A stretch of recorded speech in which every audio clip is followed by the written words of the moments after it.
Hello, welcome to my channel, Fun Online Teaching and Learning. Today we are going to deep dive into the systems thinking, one of the most powerful tools for solving complex problems. If you ever wondered why quick fixes fail or why problems keep coming back, this video is for you. So stick around till the end for the key takeaways that will change your way of thinking about problems, problem solving, and critical thinking. Let's get started. You might be wondering, what does it all mean in practice? It means slowing down to see the bigger picture. It means asking better questions before jumping to conclusions. And it means understanding that every decision you make ripples through the entire system. If this makes sense to you, stick with me, and because I'm gonna break this down into small bites so you can digest the content with real life examples. Are problems and solutions really this simple? Problems and solutions aren't always straightforward. They are often intertwined, influenced by the feedback loops and hidden consequences. Peter Sanji actually calls this a shift of mind in his book, The Fifth Discipline. I highly recommend you to read that one. It's not an easy read, but it gives a lot of good information about systems thinking. We need to understand the system behind the system instead of just rushing to fix the problems, okay? That's where the systems thinking shines. It helps us see the bigger picture, still taking care of the individual facts and people and parts, and also it helps us to avoid narrow-minded decisions. Problem articulation. So team selection is very important in the problem articulation. Before solving any problem, we need to understand and articulate the problem clearly. What is the real issue? What does it matter? Why it matters? Whose problem is this? Who's impacted from the problem? This step shapes everything that follows, okay? Because if we cannot solve the wrong problem. If you skip this step, you risk solving the wrong problem, and systems thinking teaches us to slow down here because framing the problem is basically half the solution. And framing the problem is, that's why, very critical. And you probably remember Einstein saying, if I had an hour to solve a problem, I would spend 50 minutes thinking about it and 5 minutes thinking about the solution, correct? There you go. So what does that really mean? Einstein here is emphasizing the importance of problem definition over jumping straight to the solutions. Most people rush to fix problems and symptoms without really understanding the root cause of why the problem keeps happening. But if you deeply analyze the problem, its context, its parts, its causes and implications, its leverage points, which we will cover, you will often find that the solution becomes obvious and much easier to implement. Why it matters? Well, this quote perfectly aligns with systems thinking, actually. In complex problems, in complex systems, solutions are rarely isolated, and also problems are also rarely isolated. They are connected, they are intertwined, like Peter Sanji says. They are connected to patterns, structure, and mental models. We will cover that too. Spending time to map these relationships prevents wasted effort on quick fixes that fail again in the future. So, next time you face a challenge, pause and ask to yourself, what is really happening here? What factors are influencing the situation? What assumptions am I already making without knowing that I'm making them? And invest time in understanding the system, and guess what? You will save a ton of time and headaches later. Okay, here's a critical point. Can you handle a problem without finding a solution to it? Please make a comment if you know like how to handle a problem without finding a solution and how does this sound to you? Well, let me explain. In the real world, not all the problems need the same approach and same solution. Systems thinking introduces 4 distinct strategies, and the first one is absolution. Absolution is basically ignoring the problem and hoping that it resolves by itself. spoiler alert, this rarely works. So the second one is resolution. Resolution basically means take action that's good enough, meeting minimum requirements, minimum viable product, and it's quick, but often it's temporary, like a band-aid. You basically have a band-aid on your scar, wound, and then it's basically a temporary solution. So that brings us to the solution, the third one. The third one, aim for the best possible outcome, optimizing the situation as much as possible.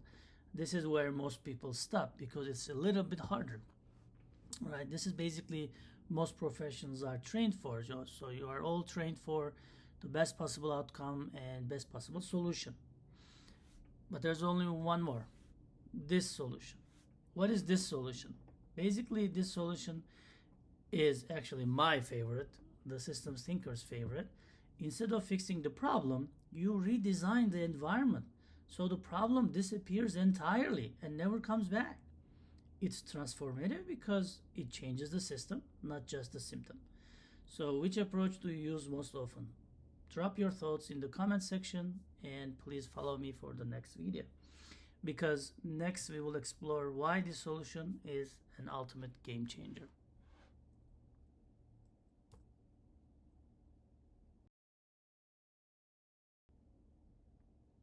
Now I want to continue with an important concept: slow down to speed up.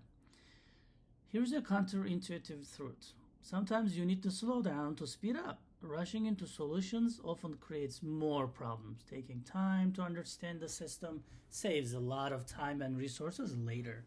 So next time you feel pressured to act fast, pause and ask, what is really driving this issue? So as you can see in this plot, that's a product life cycle. And as you can see, it's really easy to change stuff in the beginning. As you can see here, it's easy to change in the beginning, but as you move into the production and phasing out, it's not easy to change, almost impossible. And you commit a lot of resources in the beginning where your actual system knowledge is the lowest. So here's a couple of things you can do. In the beginning of a project, try to increase the system specific knowledge. So you do better commitments, and then whatever you want to change, you can change easily. So your effort should be increasing your system specific knowledge. And the good thing is, if you follow this line, it's cost incurred. So in the beginning of a project, you don't really spend any money. So just easily increasing your system specific knowledge, now you can change whatever you want to change.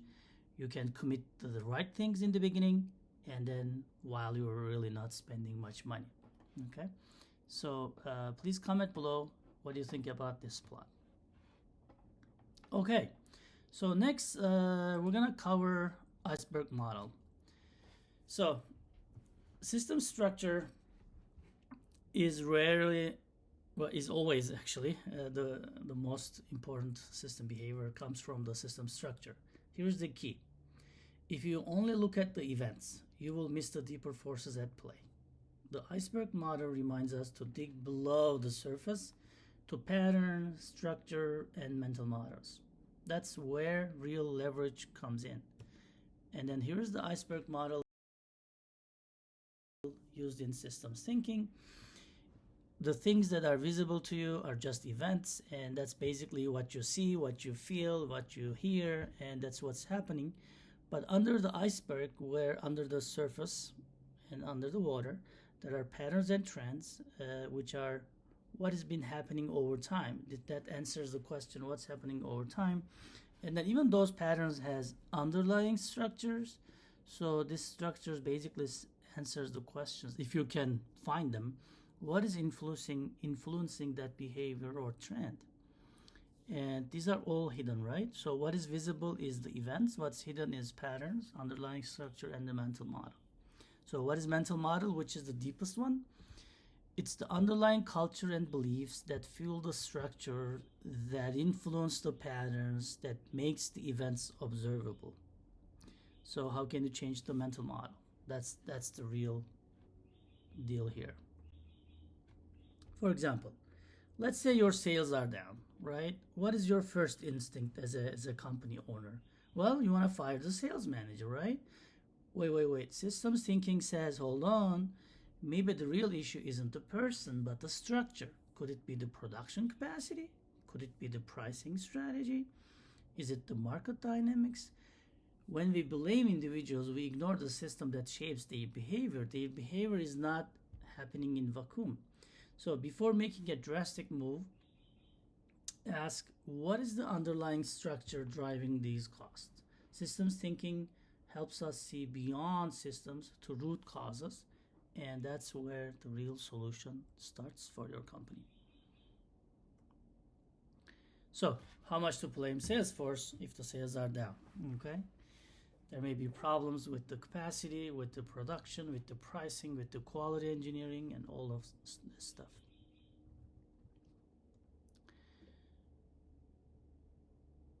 Listening isn't just hearing words. It's weird, right? Listening is not just hearing words. It's understanding the context, the patterns, the parts, the perspectives. Systems thinkers, which is you, move from the act of listening to the art of listening, which means asking deeper questions like we covered in the iceberg model and connecting dots other people miss, and it's a skill that really transforms the conversations and decisions. Okay, so these are some of the practical applications of systems thinking for professionals. So there are implications on the risk side as well. Emergent risk detection.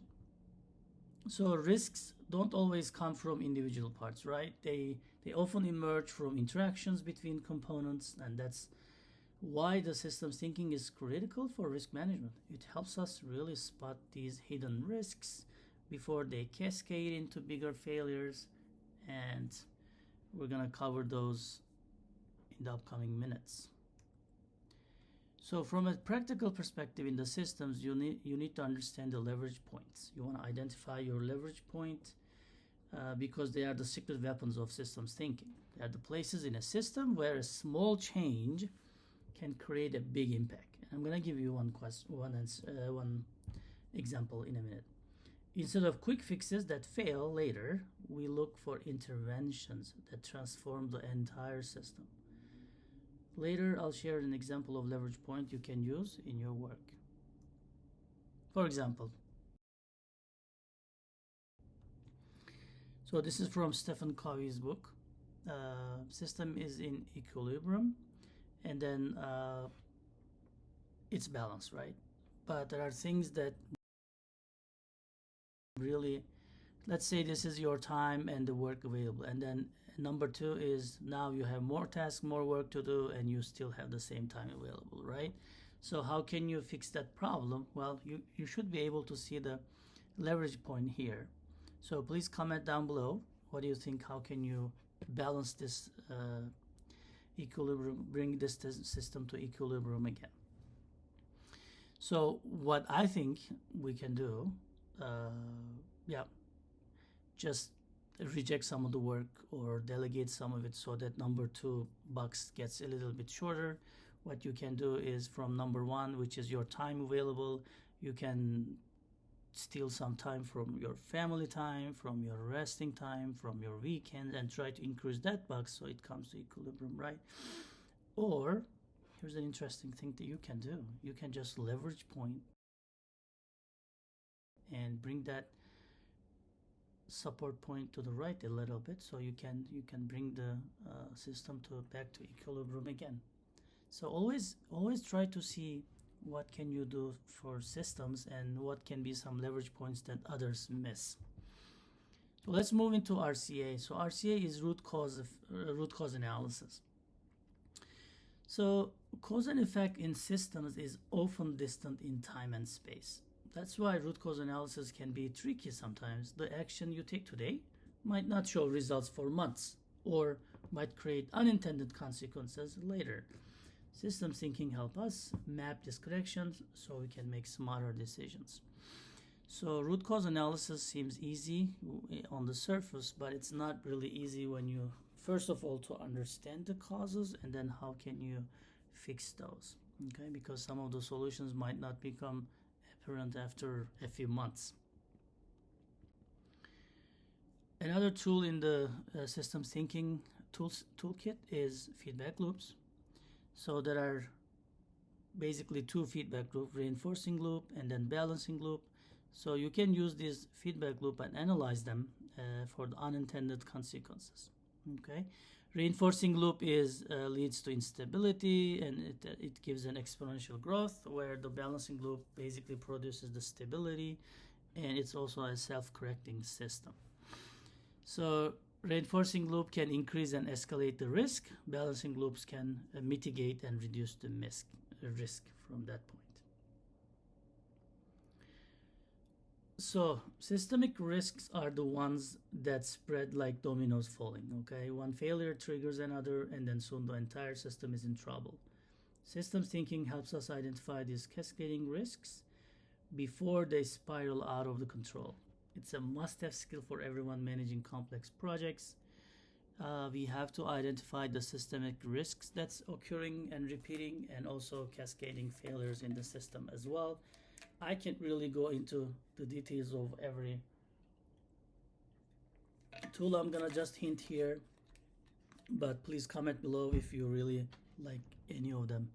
So FMEA, failure mode and effect analysis, is a great one for cascading risks, understanding the cascading risks. Event tree analysis and fault tree analysis is also great tools if you can use, and then try to map the system from a hazards and consequences perspective, which we call Swiss cheese model, is also a great way to identify the systemic risks. Which tool is your favorite?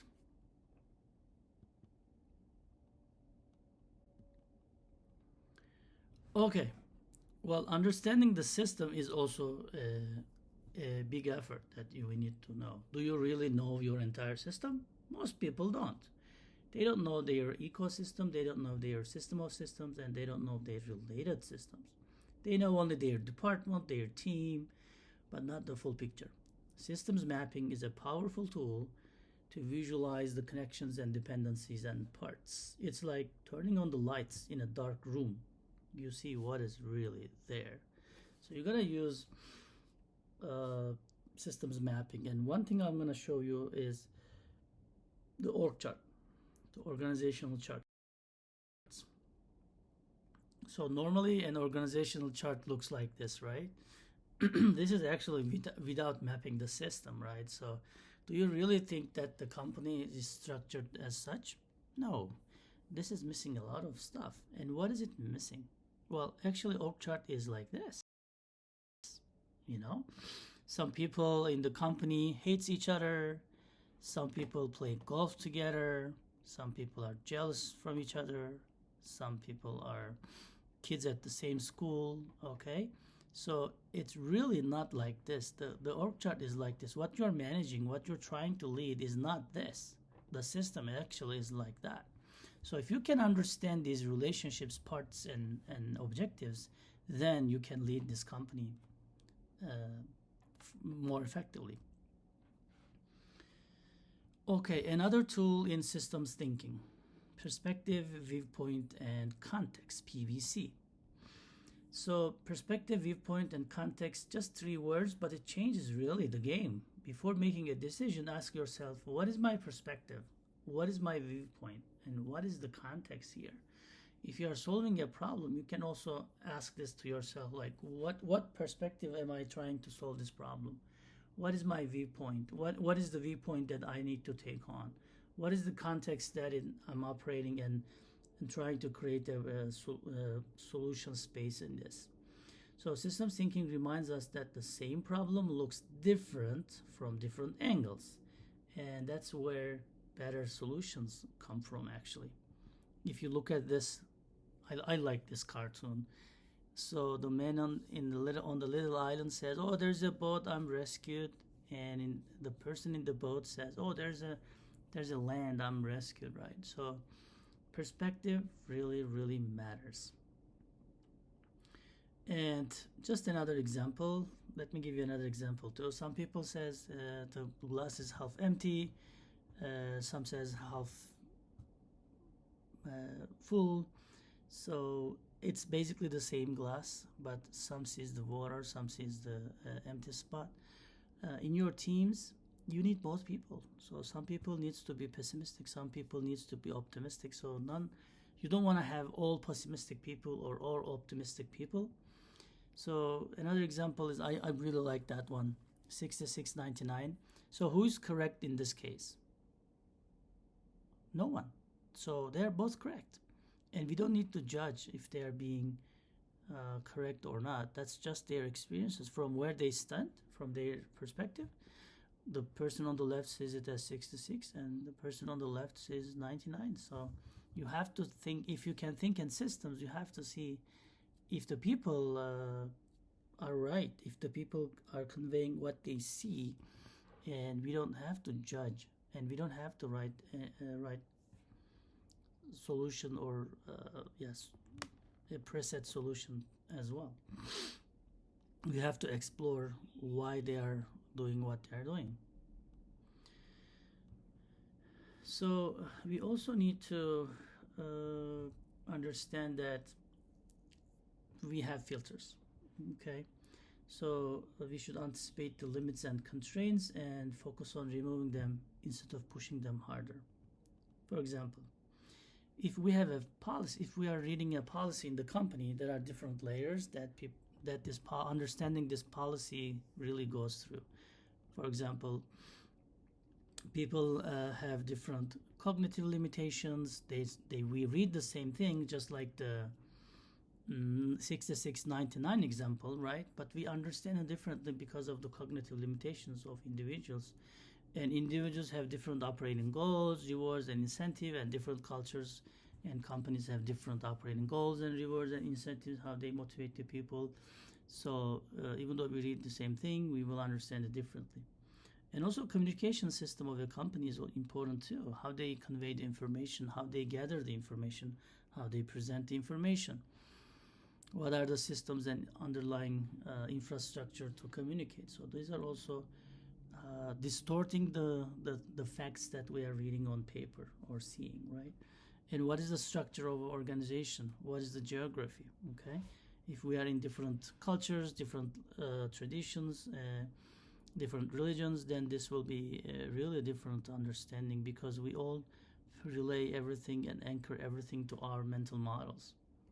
So before going through the mental models, I want to talk a little bit about a practical tip, 80-20 rule. It's also called Pareto principle.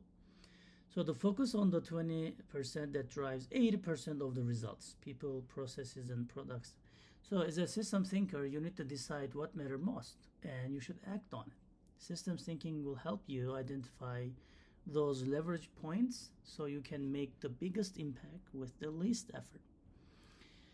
So I was thinking, how should I present this to you? And then I thought that, okay, if you are leading a team and 20% of the people are generating 80% of the result or the revenue or the outcome, then from a time management perspective, as a leader, I would spend 80% of my time with this 20% of the people, right?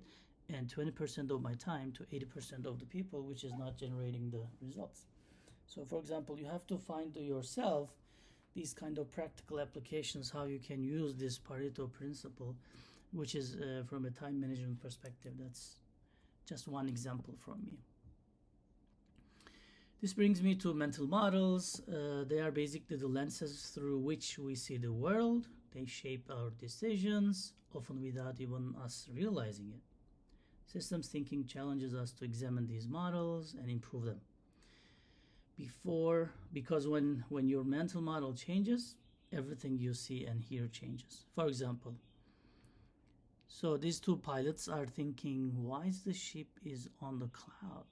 Why is the goat is on the cloud, right? What is the problem here? Well, they are saying, what is a mountain goat doing way up here in a cloud bank? maybe they are nose diving, and maybe they're gonna hit a mountain where the God is, but they don't think about it because it never happened to them. So it's not within their mental model, right? So every time you encounter with a new situation, you should understand that you anchor it to the mental model. It's really hard to get rid of the mental model and be like tableau rasa, like a clean table, clean paper, right? But you have to at least be aware of your conclusion can be because of your mental model. So we do not describe the world we see the world we describe. So that's why it's very, very important. We do not perceive the world we see the world as we perceive. So in the pilot's case, this is also very, very applicable, right? So always be suspicious and on alert. Don't jump to conclusion right away when you have a problem. Okay, it has been a while, but stick with me here. There's only a couple of maybe a couple of minutes I'll try to make it under 30 minutes. So you have to improve your mental model. This is the real deal. This is the real transformation. It's not just about reacting or anticipating. It's about redesigning how we think. When you change your mental model, you change your decisions, your actions, and ultimately your results. That is the power of systems thinking. This is the real deal, right? So if I see a dog, I run away because one dog bit me when I was a kid. And then when you see a dog, maybe you have a pet, you have good relationship with dogs, good experiences, and then you basically want to pet the dog while I'm running away, right? That's the mental model. It's not the dog's fault or anything. It's me having this mental model, right? So there you have it. Iceberg model is, again, there are events that are visible, and under the water there is what's hidden, which are patterns, underlying structures, and then way deeper, it's the mental models. So what we do to events is just basically reacting to events, right? So for example, if you see a soda can on the street, you just take it and then put it in the trash. This is just basically reacting. What is visible, right? What you can see and what you can do. But how about the pattern? So if you walk to the same street next day, next week, and then you see more soda can, now it's a pattern, right? Now it's happening over time. And then you can anticipate for the upcoming week, you will still see a soda can. So now what you can do is trying to worry about what's the underlying structure for this. So you can design it, right? The underlying structure reinforces and encourages the pattern, which are make the events visible. So if you can fix what is influencing the behavior and trend and design it again with a different way, then you will not see that soda can. For example, if the reason you're thinking is there's not many trash bins or they are full, then you can just request more trash cans, so you can change the underlying structure, and then now next week when you walk to that street, you will not see the soda cans because there's enough trash bins, right? However, if you go deeper, there's also mental models. These are basically the deeper impact for the system.